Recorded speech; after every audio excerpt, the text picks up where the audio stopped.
Hi, this is Marios-Nicolaos Charalambous, long story short, episode 14, the owner. Let me ask you something. When someone calls, emails, or contacts your firm in any other way, what do you do? If an employee is contacted, what do? How do they respond? How do they follow up? Do they follow up? If you happen to deal often with international firms like I do, you will have noticed that customer service departments are going from bad to worse. Yes, I know, I am perfectly aware of the notable exception of Zappos that everyone keeps mentioning as a beacon of hope when it comes to customer service, but that's just one company out of many.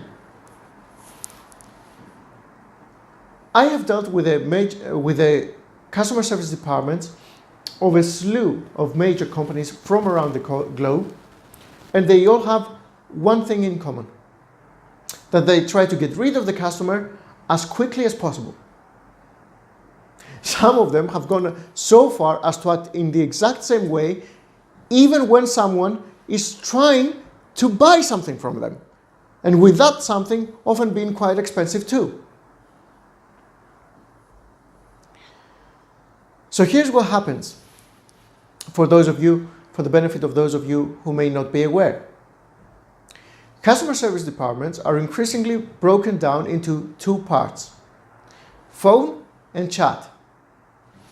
Most people prefer chat, most customers that is, prefer chat because it's more accessible, it's cheaper, and it usually makes a beeping sound when a customer service representative is available, so that you don't have to check your screen all day long or have a phone over your ear as if you're about to shoot a mortar shell. Everything sounds fine until now, doesn't it? Well, the problem started when most international companies decided to move their phone centers that they had in India until that time to other English-speaking countries. No surprises there, given that even native English speakers oftentimes have difficulty in understanding English with an Indian accent, let alone the rest of us. Here in the EU, we're oftentimes asked to call a number in Ireland. However, in doing so and remaining true to their spirit of seeing the customer as an added expense as opposed to an opportunity for growth, most companies only moved in Ireland their phone centers. Their chat centers remained in India, given that Indian employees are cheaper than Europeans, and being in chat service means that their accent is no longer an issue.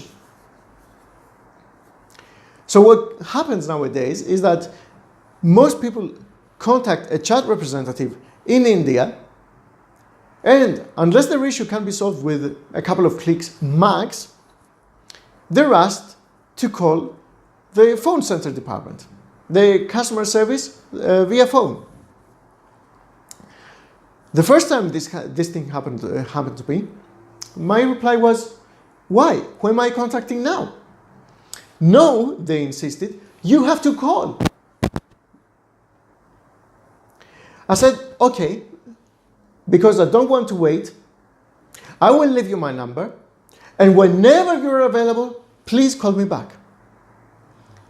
And they insisted. "No," they said, "our phone center is at a different location. We do not have direct contact with them. You have to call them."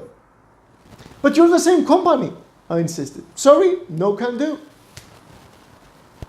It's happened to me with PayPal, it's happened to me with LG, it's happened to me with Blue Nile, with HostGator, you name it. It's as if there's an idiot out there going from company to company, unleashed in the world, designing inefficient customer service departments. Years ago, when I was still a trainee, a Malaysian gentleman walked into the office, literally walked into the office, he didn't have an appointment or anything, gave me his business card, and asked if we could help him invest in Cyprus. I was a trainee, but I was the only one in the office that day. Despite not being able to help him with his query, I did own the issue. I contacted the people who could help him.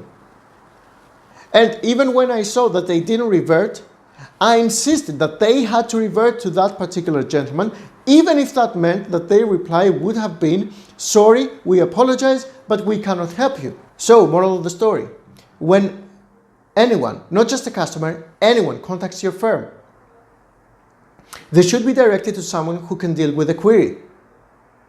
And why is this episode called The Owner? Well, it's because the person that receives that first phone call or that first message should own the issue.